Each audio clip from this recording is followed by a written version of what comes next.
ជំរាបសួរបងប្អូនថ្ងៃនេះយើងមកធ្វើមាន់អាំងម្ដងបាទជាដំបូងយើងយកមាន់របស់យើងមកពុះជាវាស្អាតទៅយើងយកសៃមួយមកកាត់ដើម្បីធ្វើជាញៀបអាំងរបស់វាបាទយើងដំវាចូលជាមួយនឹងឈើយមកយើងចងមាន់ជាមួយឈើយើងជាប់មកបាទតមកយើងយកទៅដាក់ក្នុងភ្លើងទុកសិនតមកយើងលាយគ្រឿងទឹកជ្រលក់របស់យើងដើម្បីធ្វើទឹកជ្រលក់ទុកស៊ុបមាន់ពីលើដើម្បីយើងស៊ុបយកជាតិនេះយើងយកខ្ទឹមបារាំងមកច្រាំម៉ត់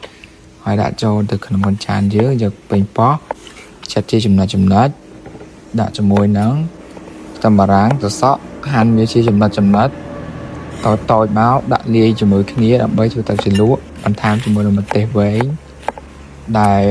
បន្ថែមជាមួយជីវ៉ាន់ស៊ុយបន្តទៀតដើម្បីវាមានរសជាតិឈ្ងុយនិងក្លិនឆ្ងាញ់បាយរួចឆ្មាចូលយើងដាក់ទឹកតែបន្តិចទៅមកច្បល់គ្រឿងចូលគ្នាយកខ្ទឹមបារាំងចេះដាក់ពីលើបន្ថែមទៀត